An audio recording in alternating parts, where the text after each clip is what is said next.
नमस्कार साथियों, मैं कुमार राजेश आपका स्वागत करता हूं आपके अपने YouTube चैनल एग्जाम अड्डा पर। आशा करता हूं आप सभी लोग अच्छे से होंगे और आपकी तैयारी बहुत अच्छे से चल रही होगी। आज का हमारा नया टॉपिक है रीजनिंग का ब्लड रिलेशन। इस टॉपिक की बात करें तो इस टॉपिक में एनटीपीसी और ग्रुप डी में 1 से 2 क्वेश्चन आपको देखने को 110% मिलते हैं। यदि आप हमारे चैनल पर नए हैं तो प्लीज़ चैनल को सब्सक्राइब जरूर कीजिएगा। तो स्टार्ट करते हैं आज का नया टॉपिक, ब्लड रिलेशन, रक्त संबंध। तो ब्लड रिलेशन टॉपिक से आपके 3 टाइप के क्वेश्चन बनते हैं। पहला जो टाइप इस टॉपिक से बनता है वह बनता है पहेली पर आधारित प्रश्न। दूसरा जो टाइप है वह है कूट भाषा पर आधारित प्रश्न। तीसरा तस्वीर या संकेत पर आधारित प्रश्न। टोटल 3 तरह के क्वेश्चन इस चैप्टर से आपके बनते हैं एग्जाम में। अब इसमें एक चैप्टर में बेसिक समझ लिया आपने, तो इस चैप्टर में ऐसा कोई भी रूल नहीं है जो आपको याद करने की आवश्यकता पड़े। बस बेसिक को अच्छे से समझ लीजिए। इसलिए मैं आपसे कहना चाहूँगा स्टार्टिंग के 10 मिनट हमारे साथ जुड़े रहिए। तो जितने भी आपके डाउट हैं, कन्फ्यूजन है, वो सभी आज आपका क्लियर होने वाला है। चलिए स्टार्ट करते हैं टॉपिक को। जैसे कि आप सभी लोग जानते हैं किसी भी रिलेशन में 2 चीज कॉमन होती है। जैसे ए और बी आपस में रिलेशन में है तो क्या चीज कॉमन आपको देखने को मिलेगी किसी से भी रिलेशन में? पहले नंबर की मिलती है आपको जेंडर। किसी भी रिलेशन में पहली कॉमन चीज होती है जेंडर और दूसरी कॉमन चीज होती है आपकी जेनरेशन गैप।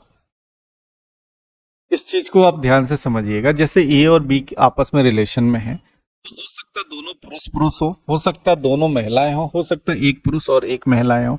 तो ये तो पहला डिफरेंस हो गया किसी भी रिलेशन में जेंडर का। तो इस चैप्टर में टोटल आपको 2 जेंडर को डिस्कस करना है। पहला मेल है और दूसरा फीमेल है। इसके अलावा तीसरा जेंडर इस चैप्टर में डिस्कस नहीं होगा। अब बात करते हैं जनरेशन गैप। हो सकता पहला वाला व्यक्ति दूसरे वाले व्यक्ति से एक पीढ़ी बड़ा हो या एक जनरेशन बड़ा हो, या हो सकता सेम जनरेशन के हो दोनों, हो सकता कि एक जनरेशन छोटा हो। तो कहने का मतलब हमारा ओवरऑल इतना है कि किसी भी रिलेशन में 2 चीज कॉमन होती, जेंडर और जनरेशन गैप। अब जनरेशन गैप को यहाँ पर हम फैमिली ट्री के माध्यम से समझने का प्रयास करते हैं। यहाँ पर मैंने एक फैमिली ट्री लिया है, बेसिक सा फैमिली ट्री है। अब इसको समझिएगा। सपोज दैट आप यहाँ पर हैं, अपने से रिलेट करिएगा सारी चीजों को तो आपको क्लियर समझ में आ जाएगा। आप यहाँ पर हैं, अपने से रिलेट करिए सारे रिश्तों को, आपको समझ में आएगा। जब कभी भी आप फैमिली ट्री बनाएंगे या पीढ़ी को बनाएंगे तो हमेशा आपसे ऊपर आपके माता पिता आएंगे और उससे ऊपर आपके दादा दादी आएंगे, या आपके माता पिता कह लीजिए। उसके ऊपर आपके परदादा और परदादी आएंगे। क्लियर है इतनी बात कि आपसे ऊपर हमेशा आपके माता पिता, उससे ऊपर आपके दादा दादी और उससे ऊपर परदादा और परदादी। आपसे एक पीढ़ी नीचे आपके बच्चे आएंगे और उनसे नीचे आपके बच्चों के बच्चे आएंगे। इतनी बात सभी को समझ में आ गई। इसके बाद हम बात करते हैं आपसे। आप मतलब सेम जनरेशन, आपकी सेम जनरेशन में कौन आएगा? यदि मैं आपके तरफ के रिलेशन की बात करें तो आपकी सेम जनरेशन में आपके जितने भी कजिन होते हैं, वो चचेरे हो, फुफेरे हो, ममेरे हो या मौसेरे हो, वो सभी आपकी सेम जनरेशन के होते हैं। आपका भाई और भाभी, बहन और बहनोई आपके सेम ही जनरेशन के होते हैं। इसके बाद बात करें पत्नी के तरफ के रिलेशन की, क्योंकि पत्नी भी आपकी सेम जनरेशन की हुई, तो पत्नी की तरफ से रिलेशन जो बनते हैं वह साला, साली, साड़ू, सराज आपके सेम जनरेशन में आते हैं। इसके बात करें माता पिता के जनरेशन में, तो माता पिता की सेम जनरेशन में आपके चाचा चाची, बुआ फूफा आ जाते हैं, और माता की तरफ मामा मामी, मौसा मौसी, और आपके सास ससुर भी आपके माता पिता की सेम जनरेशन में आते हैं। माता पिता से एक जनरेशन ऊपर आपके दादा दादी, नाना नानी हो जाते हैं, और उससे ऊपर परदादा, परदादी और परनानी हो जाते हैं। इस हिसाब से आप इधर है तो आपसे एक जनरेशन ऊपर आपके माता पिता, 2 जनरेशन ऊपर आपके दादा दादी, और 3 जनरेशन ऊपर आपके परदादा और परदादी होते हैं। इसी प्रकार अब मैं एक जनरेशन नीचे जाऊं तो आपसे एक जनरेशन नीचे आपका पुत्र और आपकी बहू, या आपकी पुत्री और आपके दामाद, आपके भांजा भांजी, भतीजी और भतीजा हो जाते हैं। क्लियर है इतनी सभी को बात? तो ये था आपका फैमिली ट्री। अब आगे बढ़ते हैं कुछ रूल के लिए। तो रूल से पहले कुछ रिश्तों को और जानेंगे। जैसे यहाँ पर 2 वर्ड यूज होते हैं, मैटरनल और पैटर्नल। मैटरनल का मतलब होता है वह रिलेशन जो माँ के तरफ से मिला है हमें, और पैटर्नल का मतलब होता है वह रिलेशन जो हमें पिता की तरफ से मिलता है। जैसे कि यहाँ पर अंकल का यूज किया गया चाचा, मामा, मौसा, ताऊ और फूफा के लिए। ठीक है, आप सभी जानते हैं कि अंग्रेजी एक गरीब भाषा है, इसमें एक ही वर्ड का यूज कई लोगों के लिए किया जाता है। जब कभी अंकल के साथ यदि आप मैटरनल वर्ड यूज कर देते हैं, ठीक है, जब कभी अंकल के साथ आप मैटरनल अंकल बोलते हैं तो इसका मतलब जो रिलेशन बताया जा रहा है वो माँ के तरफ का बताया जा रहा है, या तो वो मैटरनल अंकल आपके मामा होंगे या तो मौसा होंगे। यदि वही वर्ड को पैटर्नल अंकल कहा जाए तो या तो वो आपके चाचा होंगे या आपके ताऊ होंगे या आपके फूफा होंगे। तो जब भी मैटरनल की बात की जाएगी तो वो रिलेशन आपके माँ के तरफ का होगा, पैटर्नल की बात की जाएगी तो वो रिलेशन आपके पिता के तरफ का होगा। इतनी बात सभी को समझ में आई है। तो आंटी कजिन आप सभी लोग जानते हैं, नेफ्यू आपका भतीजा और भांजा होता है, नीस आपकी भतीजी और भांजी होती, सिस्टर इन लॉ भाई रिलेशन जो आपको शादी के साथ बनता है, जैसे भाभी नंद जेठानी देवरानी साली वो आपके सिस्टर इन लॉ हो जाते हैं, और ब्रदर इन लॉ जीजा साला जेठ और देवर। क्लियर इतनी सभी को बात। चलिए आगे देखते हैं। अब इसके बेसिक रूल देखिए। इस चैप्टर में हम पुरुष को प्लस से आइडेंटिफाई करेंगे, महिला को हम माइनस से आइडेंटिफाई करेंगे, कपल पति पत्नी को हम डबल बॉन्ड से आइडेंटिफाई करेंगे, और सिंगल बॉन्ड से सेम जनरेशन को आइडेंटिफाई करेंगे, और जनरेशन गैप को हम वर्टिकल लाइन से आइडेंटिफाई करेंगे। इस चैप्टर में कभी भी जेंडर को हम नाम से आइडेंटिफाई नहीं करेंगे। कहने का मतलब यदि मैंने आपसे कहा रोशनी तो इसका मतलब ये नहीं कि रोशनी नाम आया तो यह फीमेल ही होगी, हो सकता है ये मेल भी हो।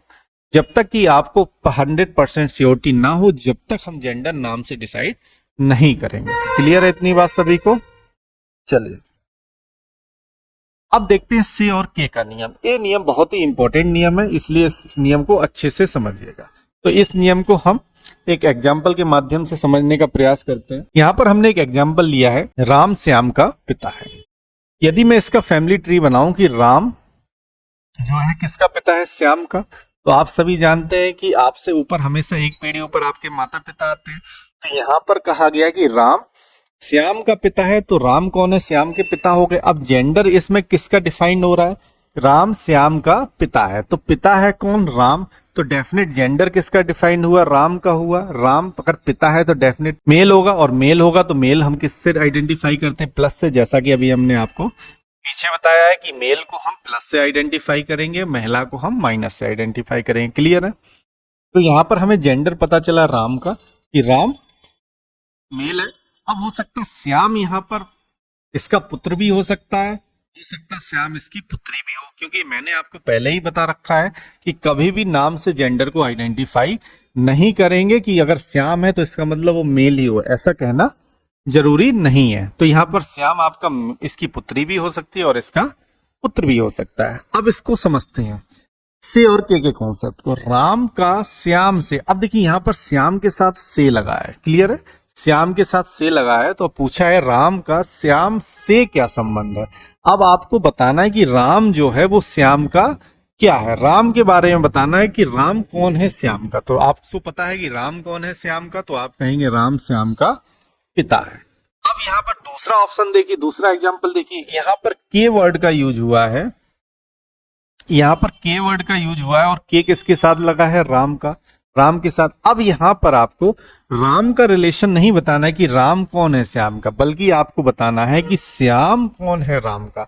तो राम के साथ श्याम का क्या संबंध है, तो राम के साथ श्याम कौन है, राम का पुत्र कहेंगे या पुत्री कहेंगे, दोनों ऑप्शन हो जाएंगे, क्योंकि यहाँ पर जेंडर श्याम का डिफाइन नहीं है।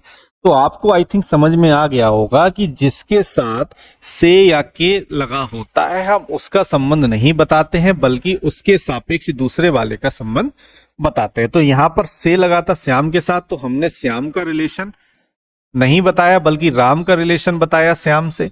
यहाँ पर के लगा हुआ था राम के साथ, तो हमने यहाँ पर राम का रिलेशन नहीं बताया बल्कि श्याम कौन है राम का ये बताया। क्लियर इतनी बात कि जिसके साथ से और के लगा होता है उसका रिश्ता नहीं बताते बल्कि दूसरे वाले का रिश्ता बताते हैं। क्लियर है पहले वाले से। चलिए अगला नियम देखते हैं। अगला दो नियम और है। पहला नियम है और, किंतु, परंतु, तथा, एवं, जबकि। जब भी क्वेश्चन में आपको ये वर्ड से दो सेंटेंस आपस में जुड़े दिखते हैं तो उन सब का यूज हम पहले वाले व्यक्ति या फर्स्ट पर्सन के लिए करते हैं। और जब कभी भी आपको सेंटेंस में जो, जिसका, जिसकी, जिससे, जो की दिखे तो ये हमेशा बाद वाले व्यक्ति के लिए आता है और इसको हम सेकेंड पर्सन के लिए यूज करते हैं। अब इसको एक एग्जाम्पल से समझते हैं। पहला एग्जाम्पल देखिए, अब यहाँ पर क्या है, और शब्द से दो सेंटेंस को जोड़ा गया। पहला सेंटेंस ए है और दूसरा सेंटेंस ए है, लेकिन और से जोड़ा गया है। अगर इस क्वेश्चन को मैं इस तरह पढ़ूं, ए बी का भाई है और सी का पिता है, तो सी का पिता कौन है, क्वेश्चन मार्क अगर मैं बनाऊं इसका, और सी का पिता है, तो सी का पिता कौन है, क्लियर तो नहीं हो रहा। तो उसी चीज को मैं समझाऊंगा जब कभी क्वेश्चन और से जुड़ा मिले, ठीक है, और किंतु परंतु, और किंतु, एवं, परंतु, इन सब से जुड़ा मिलता है, तो इन वर्ड का यूज हमेशा फर्स्ट पर्सन के लिए किया जाता है। तो फर्स्ट पर्सन कौन होता है, जो वाक्य में पहले स्थान पर आता है, जो वाक्य में पहले स्थान पर आता है वह फर्स्ट पर्सन कहलाता है। अब देखिए सेंटेंस से पहले स्थान पर कौन है, ए, तो ये आपका फर्स्ट पर्सन कहलाएगा, दूसरे स्थान पर आने वाला व्यक्ति सेकंड पर्सन कहलाएगा। ठीक है, जब वाक्य में और किंतु परंतु मिलता है इसका यूज पहले वाले व्यक्ति के लिए किया जाता है। तो यहाँ पर पहला वाला व्यक्ति कौन है, ए है, तो और की जगह पर क्या आ जाएगा, ए आ जाएगा। क्लियर है। अब आपसे मैंने क्वेश्चन पूछा था और सी का पिता कौन है, तो सी का पिता कौन आ गया, ए आ गया। तो अब सेंटेंस आपका क्या बन जाएगा, ए बी का भाई है और सी का पिता है, तो सी का पिता कौन निकल कर आया, ए सी का पिता है। क्लियर है। चले दूसरा एग्जांपल देखिए, ए बी का भाई है जो कि सी का पिता है। यदि मैं आपसे पूछूं इसमें क्वेश्चन, कौन सी का पिता है, जो कि सी का पिता है, जो कि कौन है, उसी को निकालने के लिए रूल बनाया गया है कि जब वाक्य में जो, जिसका, जिसकी, जिससे, जो की आता है तो वह हमेशा बाद वाले व्यक्ति के लिए आता है। अब बाद वाला व्यक्ति कौन है, जो पहले स्थान पर आता है वो पहला व्यक्ति, जो दूसरे स्थान पर आता है वह दूसरा व्यक्ति। तो यहाँ पर जो की शब्द किसके लिए आया, बी के लिए। अब आपका आंसर मिल गया ना, बी का पिता कौन है, बी है। तो यहाँ पर दो सेंटेंस बन जाएगा, ए बी का भाई है और बी सी का पिता है। क्लियर है इतना। अगर आपको इतनी बात समझ में आ गई तो मैं गारंटी ले सकता हूं इस चैप्टर में आपका कोई भी सवाल ऐसा नहीं होगा जो बच जाए।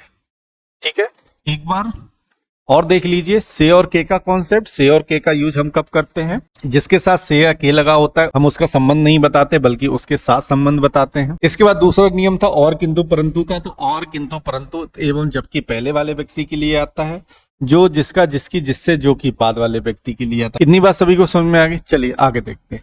यहाँ पर अगर आपको रिश्तों में कोई प्रॉब्लम होती हो कि माता का भाई आपका कौन लगे, पिता की बहन आपकी कौन लगती है, तो यहाँ पर हमने एक छोटा सा चार्ट दिया हुआ है, यहाँ से आप रिश्तों की जानकारी हासिल कर सकते हैं। जैसे माँ या पिता का पुत्र आपका कौन होता है, भाई होता है। माँ या पिता की पुत्री आपकी कौन होती है, बहन होती है। पिता का छोटा भाई आपका चाचा होता है। पिता का बड़ा भाई ताऊ होता है। पिता का पिता आपका कौन कहलाता है, दादा कहलाता है।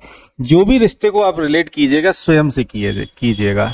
जब आप स्वयं से रिलेट करेंगे तो आपको रिश्तों की सही जानकारी मिलेगी। जैसे पिता का पिता मतलब आपके पिता का पिता, स्वयं को रिलेट करना है। यहाँ पर अपने आप को रखिए, यहाँ पर अपने आप को रखिए, स्वयं को।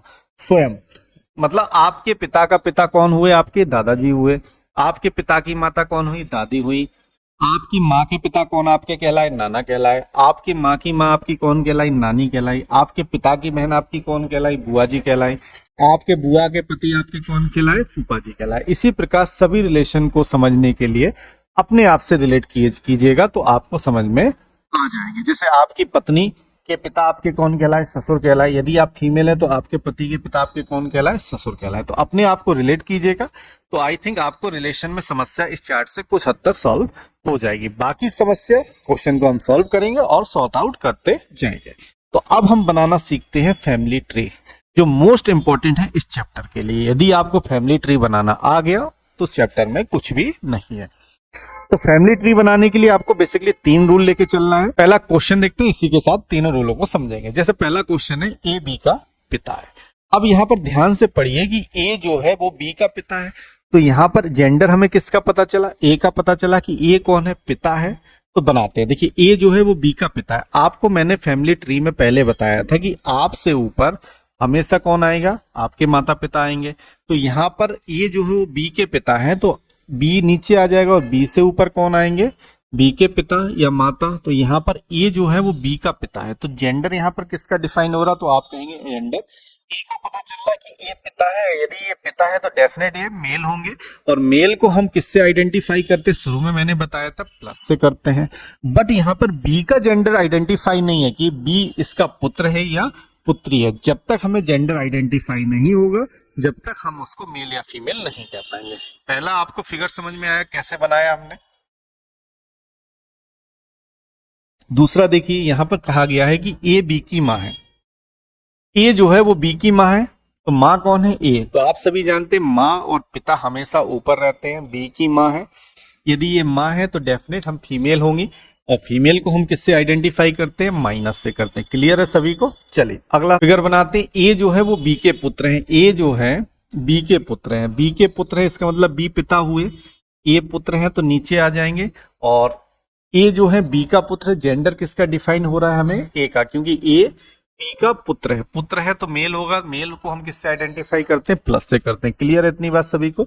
ये हमारे 3 फिगर बन गए हैं। यदि आपको फिगर में कोई डाउट होता है तो प्लीज कमेंट जरूर कीजिएगा। क्वेश्चन 4 देखते हैं। देखिए क्वेश्चन 4 को जब भी आप बनाइएगा तो 90% बच्चे गलती क्या करते हैं उसको मैं समझाऊंगा। जैसे ए बी का चाचा है, आपको हमने ऊपर बताया था फिगर में, यहाँ पर देखिए फैमिली ट्री में, यहाँ पर मैंने आपको बताया था कि आपसे ऊपर आपके माता पिता आएंगे हमेशा, और माता पिता की सेम जनरेशन में आपके चाचा चाची भी होंगे, बुआ फूफा भी होंगे, मामा मामी भी होंगे, मौसा मौसी और सास ससुर भी होंगे। तो आपसे ऊपर हमेशा माता पिता रहे। अब बच्चे इसमें फिगर में क्या गलती करते हैं समझिएगा। जैसे मैंने इसमें कहा कि ए बी के चाचा है, ए जो है वो बी के चाचा है, तो चाचा कौन है? यहाँ पर ए है, किसके? बी के।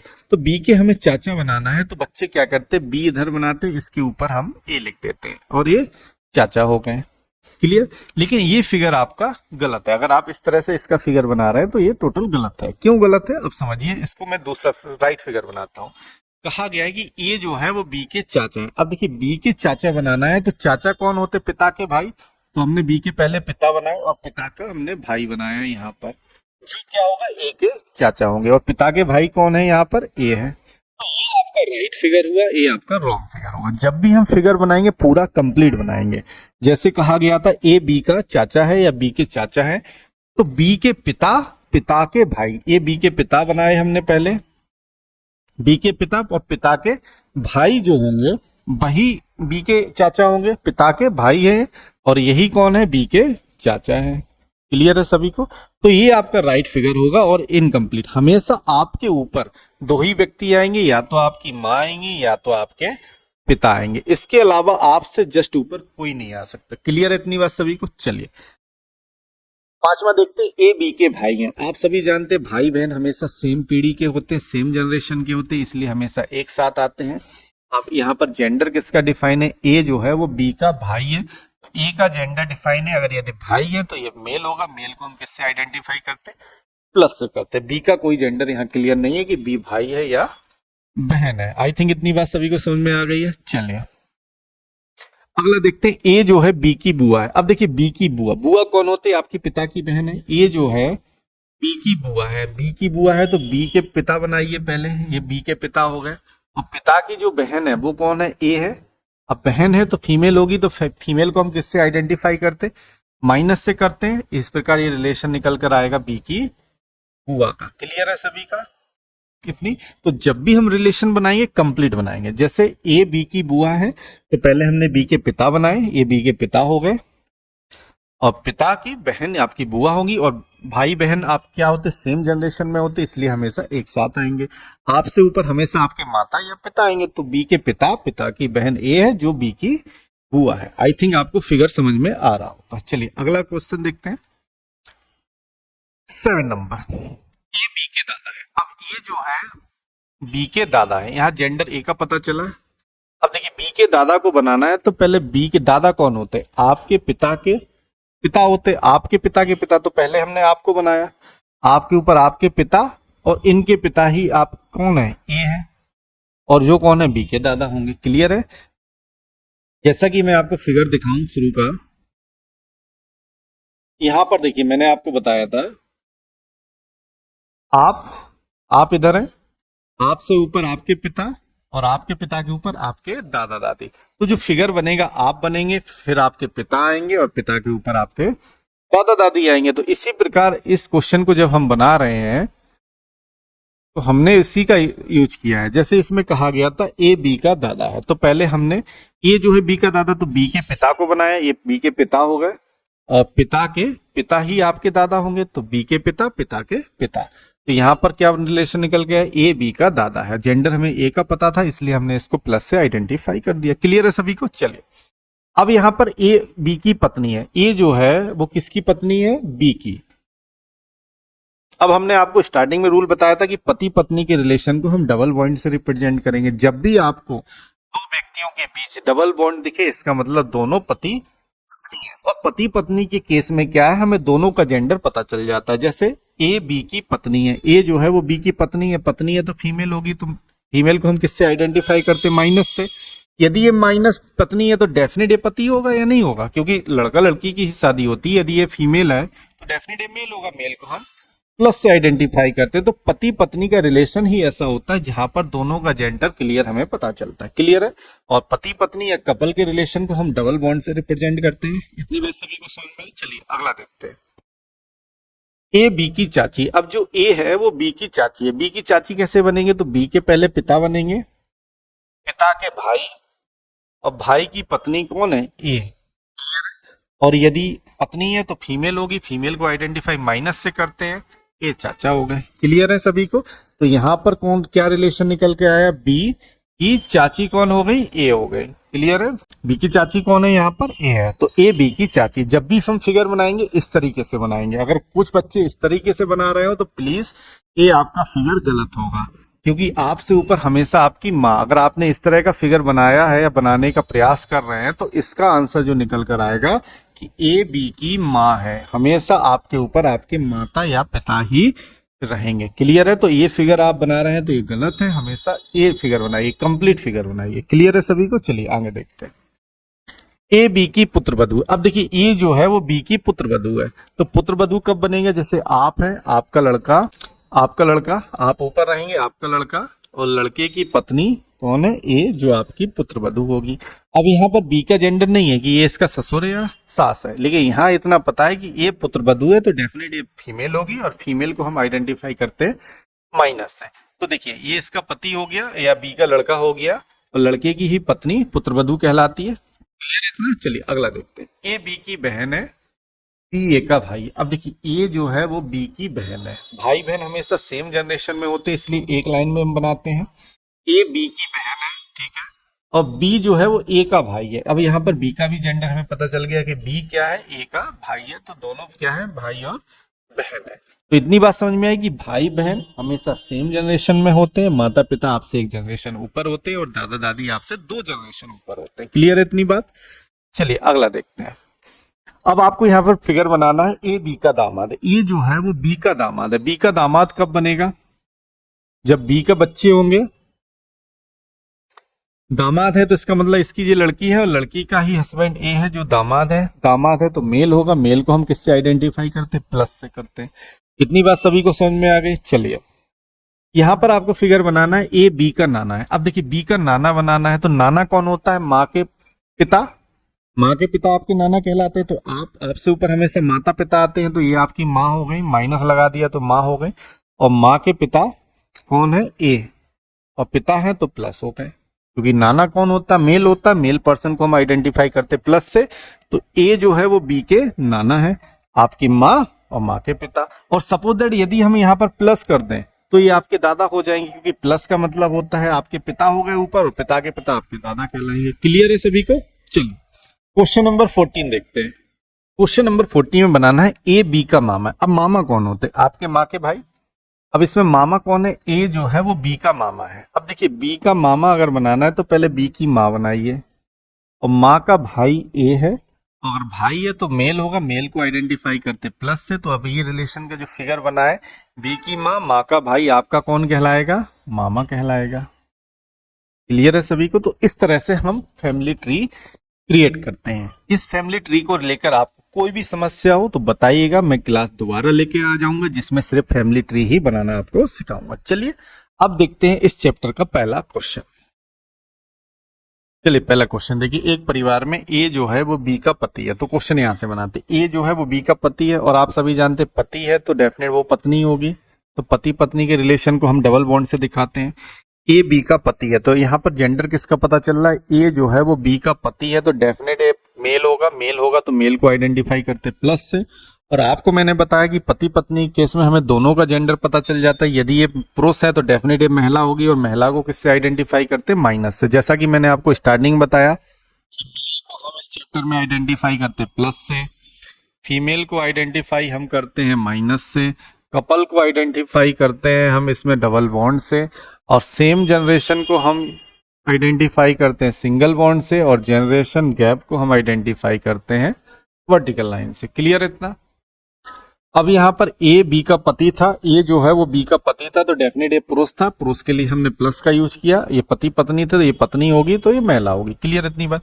इसके बाद कहा गया सी ए का पुत्र है। अब जो सी है वो ए का पुत्र है, ए का पुत्र है तो आप सभी जानते हैं कि पुत्र से एक पीढ़ी ऊपर पिता आते हैं, तो पुत्र कहाँ आएगा? नीचे आएगा। और सी पुत्र है तो डेफिनेट ये मेल होगा, मेल को आइडेंटिफाई करते प्लस से।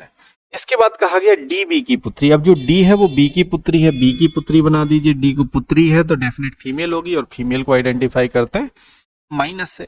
इसके बाद कहा गया कि एफ जो है वो जी की पुत्री। अब देखिए इस पूरे फिगर में ना ही एफ का पता है ना ही जी का पता है। जब इस तरह की सिचुएशन बना करे तो इस लाइन को थोड़े समय के लिए रोक दिया करिए, कहीं ना कहीं ये आगे आपको रिलेट करते हुए दिख जाएगी। तो अभी हमें एफ और जी कहीं भी नहीं दिख रहा फिगर में, तो इस सेंटेंस को हम होल्ड कर लेंगे। इसके बाद पढ़ेंगे कि सी एफ का पिता है। अब देखिए यहां पर कहा गया जो सी है वो एफ का पिता है, तो यहां का मतलब एफ नीचे आ जाएगा। अब या तो एफ सी का पुत्र हो सकता है या पुत्री हो सकता है, बट हमें इतना यहां क्लियर हो गया कि सी एफ का पिता है। अब देखिए इसके बाद हमने जो सेंटेंस छोड़ा था उसको ध्यान से पढ़िए, एफ जी की पुत्री। अब जो एफ है वो जी की पुत्री। अब यहां पर देखिए सी पिता है एफ का, और एफ ही जो है वो जी की पुत्री है, तो डेफिनेट इन दोनों की शादी हुई होगी, तभी तो इन दोनों का बच्चा कॉमन एफ है। अब जी की पुत्री है तो डेफिनेट ये क्या हो गया? माइनस हो गया। यदि सी प्लस है तो डेफिनेट इसकी शादी महिला से हुई होगी, तो जी कौन हो गया? महिला हो गई। आई थिंक इतनी बात सभी को समझ में आ गई होगी। अब इसमें क्वेश्चन पूछा क्या है, तो बताइए ए का एफ से क्या संबंध। अब देखिए यहां पर से लगा है एफ के साथ, जैसा कि अभी हमने रूल में बताया था कि जिसके साथ से या के लगा होता है हमें उसका रिलेशन नहीं बताना होता है। अब बताना किसका है? ए का, कि ए कौन है? एफ का। ए का एफ से क्या संबंध है? अब ए इधर है, एफ इधर है, तो एफ के पिता, पिता के पिता, तो आंसर क्या आ जाएगा आपका? आंसर हो जाएगा दादा, ग्रैंडफादर। आंसर क्या हो जाएगा? ग्रैंडफादर। जो ए है वो एफ का कौन है? ग्रैंडफादर। क्लियर है सभी को एक क्वेश्चन? चलिए अगला क्वेश्चन देखते हैं। Question number second RPF SI का है 2018 का। इसमें कहा गया है कि ए बी का भाई है, तो भाई बहन हमेशा सेम जनरेशन के होते हैं इसलिए एक साथ आते हैं। अब ए जो है वो बी का भाई है, तो जेंडर यहाँ ए का क्लियर हो रहा है कि ए भाई है तो मेल होगा, मेल को आइडेंटिफाई करते प्लस से। सी की बहन बी है। अब देखिए सी की बहन बी है, अब बहन की बात कर रहा है तो सी बी की भाई बहन सेम जनरेशन में आएंगे। सी की बहन बी है तो बहन है तो डेफिनेट फीमेल होगी, फीमेल को आइडेंटिफाई करते माइनस से। इसके बाद कहा गया कि एम सी की माँ है। अब एम जो है वो सी की माँ है, सी की माँ है तो आप जानते हैं हमेशा माता पिता ऊपर आते हैं, तो सी की माँ कहाँ आ जाएंगी? ऊपर। माँ है तो ये फीमेल होगी, तो डेफिनेट हम इसकी आइडेंटिफाई करेंगे माइनस से। क्लियर है? अब इसमें एक चीज और कहा गया है कि एम सी की माँ है जिसकी बेटी ई है। अब देखिए यहां पर सेंटेंस को जिसकी से जोड़ा गया है। अब मैंने आपको अभी बताया था पिछले यहां पर कि जब सेंटेंस में जो जिसका जिसकी मिले तो यह हमेशा बाद वाले व्यक्ति के लिए आता है, सेकंड पर्सन के लिए आता है। अब यहां पर जोड़ा गया है कि एम सी की माँ है जिसकी बेटी ई है, तो जिसकी बेटी ई है तो यहां पर मैं लिख दे रहा हूं साथ में जिससे आपको समझ में आए, जिसकी बेटी ई है। अब देखिए जिसकी वर्ड किसके लिए आएगा? सेकंड पर्सन के लिए, तो यहां पर सेकंड पर्सन कौन हो जाएगा? सी। पहले स्थान पर आने वाला पहला पर्सन और दूसरे पे आने वाला दूसरा पर्सन। तो एम सी की माँ है जिसकी बेटी ई है। किसकी बेटी ई है? सी की बेटी ई है, तो सी की बेटी यहां बना दीजिए, तो सी की बेटी कौन हो गई? ई हो गई। सी की बेटी कौन हो गई? ई हो गई। क्लियर है इतनी बात? अब पूछा है ए का ई से क्या संबंध है? ए का ई से क्या संबंध है? अब देखिए यहां पर रिलेशन दो बनेगा। ए भाई है सी का, भाई है तो डेफिनेट ये कौन होगा? आपका अंकल हो जाएगा, क्योंकि ये माँ होंगे या पिता होंगे। पिता की बहन या पिता का भाई आपके अंकल कहलाएंगे, तो ऑप्शन आपका क्या हो जाएगा? ऑप्शन नंबर ए इस क्वेश्चन का राइट आंसर हो जाएगा। इतनी बात सभी को समझ में आ गई है? चलिए अगला क्वेश्चन देखते हैं। अगला क्वेश्चन है बी वाई का पिता है। देखिए बी जो है वो बाई का पिता है, बाई का पिता कौन है? बी है। पिता है तो डेफिनेट ये पुरुष होगा, पुरुष को आइडेंटिफाई करते प्लस से। क्यू सी की पुत्री है। अब जो क्यू है वो सी की पुत्री है। अब यहाँ पर सी और क्यू के बारे में कोई जानकारी नहीं है, इसलिए इस सेंटेंस को अभी होल्ड कर लेंगे। इसके बाद कहा गया सी बी की बहन है। अब जो सी है वो किसकी बहन है? बी की बहन है। भाई बहन सेम पीढ़ी में आते इसलिए एक साथ आएंगे, एक लाइन में आएंगे। इसके बाद कहा गया था क्यू सी की पुत्री। क्यू जो है वो सी की पुत्री है, तो सी की पुत्री है तो क्यू नीचे आ जाएगा, पुत्री है तो माइनस लग गया। इसके बाद कहा गया बी क्यू से किस प्रकार संबंध है। अब बी और क्यू का रिलेशन बताना है कि बी और क्यू का क्या रिलेशन है। अब देखिए ये इसकी माँ है, माँ का भाई आपका कौन कहलाएगा? मामा। तो आंसर क्या आ जाएगा? माँ का भाई। तो इसमें से किसके साथ लगा था? क्यू के साथ। तो हमें क्यू का रिलेशन नहीं बताना था, बल्कि बी के बारे में बताना था कि बी कौन है क्यू का। तो बी कौन है? माँ का भाई। ये माँ है सी और माँ का भाई कौन है? बी है। आई थिंक आपको ये समझ में आ गया हो। Question number 3। क्वेश्चन नंबर 5 देखिए। Question number 5 sorry question number 4 होगा, मिस प्रिंट की वजह से 4 कर लीजिए सर। ए बी का पिता है, तो यहां पर बना लीजिए ए को बी का पिता। ए पिता है बी का, तो आप सभी जानते हैं पिता हमेशा ऊपर आता है और पिता है तो ये प्लस हो जाएगा, क्योंकि मेल होगा तो मेल को आइडेंटिफाई करते प्लस। इसके बाद कहा गया सी बी की पुत्री है। सी जो है बी की पुत्री है, तो बी की पुत्री हमेशा नीचे आएगी, तो बी के नीचे आ गई सी। पुत्री है तो माइनस लगा दिए, क्योंकि फीमेल को हम आइडेंटिफाई करते माइनस से। इसके बाद कहा गया डी बी का भाई है। डी जो है वो बी का भाई है, तो भाई बहन हमेशा सेम लाइन में आते हैं, क्योंकि सेम जनरेशन होती है। भाई है तो ये प्लस हो गया। इसके बाद कहा गया ई ए का पुत्र है। ई जो है वो ए का पुत्र है, तो डेफिनेट ये भी इधर ही साथ में आएंगे। ई पुत्र है तो ये प्लस हो गया। अब आपसे पूछा है तो सी और ई के बीच में क्या रिलेशन, इन दोनों के बीच में रिलेशन बताना है। अब यहाँ सिचुएशन ये गंभीर है कि यदि बी का जेंडर हमें क्लियर होता तो पता चल जाता कि ई कौन है सी का। अब यहाँ पर दो पॉसिबिलिटी बनेगी, जिसको हम ऑप्शन की हेल्प से सॉल्व करेंगे। यदि बी पिता हुआ सी का तो ये चाचा हुए, यदि बी माँ हुई तो ये मामा हुए। अब देखिए ऑप्शन में चाचा भतीजी है या मामा भांजी है, तो देखिए हमें मामा भांजी तो कहीं नहीं दिख रहा, ऑप्शन सी दिख रहा, नीस एंड अंकल। तो ऑप्शन सी आपके इस क्वेश्चन का राइट आंसर हो जाएगा। अगला क्वेश्चन देखिए। मनोज सपना का पति है। देखिए पति पत्नी के रिलेशन को डबल बॉन्ड से दिखाते हैं, तो यहां पर मनोज लिख लीजिए। मनोज सपना का पति है, तो दोनों के बीच में हमने यहाँ डबल बॉन्ड लगा दिया, ये आ गई सपना। ठीक है, मनोज सपना का पति है तो ये प्लस आ गया और ये माइनस हो गया। सपना की माँ नीलम है। अब सपना की माँ है तो माँ हमेशा ऊपर आती है, माता पिता आपको बताया, और वो कौन है? नीलम है। तो नीलम माँ है तो हमने माइनस लगा दिया। नीलम का पोता आदित्य है। अब नीलम का पोता है तो इसका मतलब वो सपना का लड़का हुआ होगा जो आदित्य है, और पोते की बात कहा जा रहा है, इसका मतलब ये मेल है। जो सैफाली का भाई है। अब देखिए यहाँ पर जो वर्ड आया, आप सभी जानते हैं जो वर्ड हमेशा सेकंड पर्सन के लिए आता है, तो सेंटेंस में पहले स्थान पर आने वाला फर्स्ट पर्सन, दूसरे पर आने वाला सेकंड पर्सन। सेकंड पर्सन कौन है इसमें? आदित्य है। तो नीलम का पोता आदित्य है जो सैफाली का भाई है। तो जो शब्द किसके लिए आएगा? सेकंड पर्सन के लिए। सेकंड पर्सन कौन है? आदित्य। तो आदित्य सैफाली का भाई है। आदित्य किसका भाई है? सैफाली का है। तो भाई बहन एक ही लाइन में आते हैं, क्योंकि सेम जनरेशन होते हैं। तो यहाँ पर कौन आ गई? सैफाली आ गई। क्लियर है। इसके बाद कहा गया सैफाली विजय की पुत्री है। अब जो सैफाली है वो विजय की पुत्री है। अब देखिए यहां पर एक कंट्रोवर्सी ये हो रही है, या तो विजय सपना का भाई होगा या मनोज का भाई होगा। ठीक है, सैफाली विजय की पुत्री है जो मनोज की पत्नी का भाई। अब देखिए यहां से क्लियर हो गया, जो मनोज की पत्नी का भाई है। तब जो शब्द किसके लिए आया? विजय के लिए आया। विजय क्या है आपका? यहाँ पे सेकंड पर्सन है, फर्स्ट पर्सन सैफाली है, सेकंड पर्सन विजय, जो विजय की पुत्री है। अब देखिए सैफाली विजय की पुत्री है और विजय कौन है? मनोज की पत्नी का भाई है। तो विजय भाई है तो एक साथ आ जाएगा, विजय प्लस आ गया, और इसकी पुत्री है सैफाली। क्लियर है इतनी? सैफाली विजय की पुत्री है जो मनोज की पत्नी का भाई है। तो आपसे पूछा है सपना का सैफाली से क्या संबंध। अब देखिए से लगा है सैफाली के साथ, तो हमें सैफाली के बारे में नहीं बताना है, बल्कि हमें ये बताना है कि सपना कौन है? सैफाली की। अब देखिए सपना कहां पर है आपकी? सपना ये है। देखिए ये दोनों भाई बहन, ये बहन का लड़का, ये भाई का लड़का, तो सैफाली की सपना कौन हुई? बुआ हुई। तो ऑप्शन नंबर सी आपका क्वेश्चन का राइट आंसर हो जाए। क्लियर है सभी को इतना? चलिए अगला क्वेश्चन देखते हैं। क्वेश्चन नंबर 6 आपको होमवर्क में दिया जा रहा है, इसको आप घर से करके लाइएगा, और कोई प्रॉब्लम हो कमेंट में बताइएगा। चलिए यदि आपको हमारा सेशन आज का अच्छा लगा हो, प्लीज चैनल को लाइक शेयर सब्सक्राइब जरूर कीजिएगा। धन्यवाद, मिलते हैं कल।